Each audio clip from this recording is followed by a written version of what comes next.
घरच्या घरी पहिल्यांदाच बनवलेला हा प्लम केक एवढा छान तयार होईल असं वाटलं सुद्धा नव्हतं. आणि हा प्लम केक मी गुळापासून त्याचबरोबर गव्हाच्या पिठापासून तयार केलेला आहे. मैद्याचा वापर अजिबात नाही केलेला आहे. त्यासाठी आहे ना, सगळ्यात आधी मी इथे आहे ना गूळ किसून घेतला होता 1 वाटी. त्यामध्ये अर्धी वाटी इतकं पाणी टाकून आहे ना गॅसवरती हे भांडं ठेवलं गूळ वितळण्यासाठी. त्याचबरोबर आहे ना, घरामध्ये होते तेवढे ड्रायफ्रूट्स घेतले, त्याच्या अशा पद्धतीने काप करून घेतले आणि एका प्लेटमध्ये काढून घेतलं. वितळलेल्या गुळाच्या पाण्यामध्ये आहे ना अर्धे अर्धे ड्रायफ्रूट्स आपल्याला अशा पद्धतीने टाकायचे आहेत आणि छान मिक्स करून घ्यायचं आहे. तयार केलेलं मिश्रण गार करून घ्यायचं आहे. तोपर्यंत आहे ना, इथे दुसऱ्या भांड्याला मी बटर पेपर लावून घेतलेला आहे, कारण की ह्यामध्ये आपल्याला केक बेक करायचा आहे.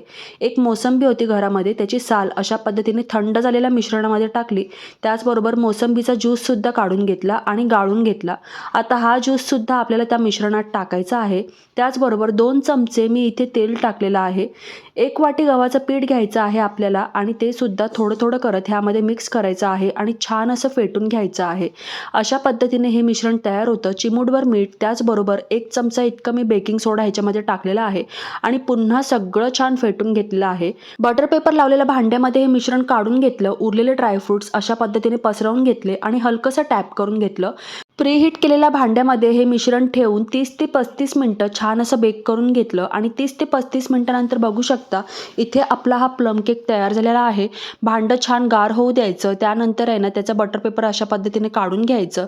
अगदी साध्या सोप्या पद्धतीने, त्याचबरोबर घरामध्ये होतं त्या साहित्यापासून हा प्लम केक मी तयार केलेला आहे. तर मंडळी, तुम्हाला रेसिपी कशी वाटली नक्की सांगा आणि अशी ही हेल्दी रेसिपी तुम्ही सुद्धा नक्की ट्राय करून बघा. व्हिडिओ आवडल्यास लाईक करायला विसरू नका.